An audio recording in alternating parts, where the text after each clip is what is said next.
This isn't gonna be easy. Not as easy as it used to be. Kevin Shirker here, the Indiana Jones nerd yet again. 19 years was a long time to wait for the follow-up to Indiana Jones and the Last Crusade, but Kingdom of the Crystal Skull left fans disappointed on several fronts.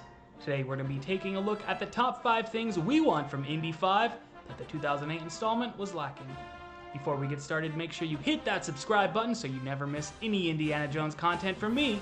And with that, let's begin. Number 5, Nazis. There's no question that the Nazis are the villains most synonymous with the Indiana Jones movies. These fascist Germans have antagonized Indy in 2 films and a whole bunch of games, comics, and books. But we haven't seen Indy face off against Nazis on film since the 80s. The fan base is split on this one, with some preferring a new type of villain, but I'm of the camp that feel the Nazis should return for Indy 5. Number 4, more legacy characters. It was great to have seen Marion again, but it was so disappointing that Sean Connery chose not to appear as Henry Jones Sr. again. In one earlier version of the script, Sala, Shorty, and Willie would have appeared in the wedding scene along with Marion. Since Indy 5 is expected to be the final installment of the series, fans would love to see their favorite sidekicks one last time, namely Short Round and Sala. Number 3, Indy shoots his gun. Indy is a pulp action hero and therefore is expected to fire his gun frequently. He fires it dozens of times over the course of the original series, but in Indy 4, he doesn't fire a single shot, only bringing it out for a moment to scare off a Nazca Indian.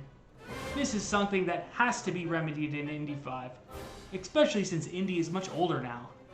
It would make sense that he relies on his gun more than his fists. Number 2, a climactic chase with no CGI. The truck chase, the minecart chase, the tank chase. These are among the most iconic chase sequences in all of cinema. And then, in Kingdom of the Crystal Skull, we got this. A disappointing chase scene with gratuitous amounts of unconvincing CGI.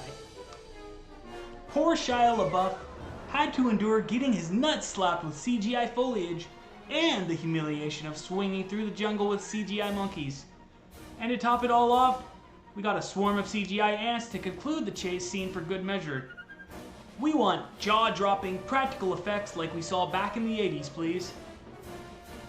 Number 1, Biblical MacGuffin, or at least not aliens. The best Indiana Jones films featured biblical MacGuffins, namely the Ark of the Covenant and the Holy Grail. Many fans were let down by the inclusion of aliens, or whatever the hell they were in Indy 4, which felt in contrast to the direction the series had taken before. Now, it doesn't necessarily have to be something biblical. There are plenty of other great ideas out there, like Atlantis and Excalibur, and Temple of Doom had some great supernatural objects without being biblical. It just has to be something really satisfying. If this is to be the last Indiana Jones movie, let's do it right. So, what do you think?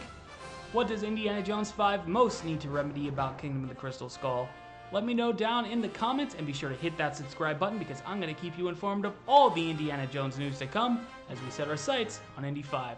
Thank you all so much as always, and I wish you all fortune and glory. Bye bye now.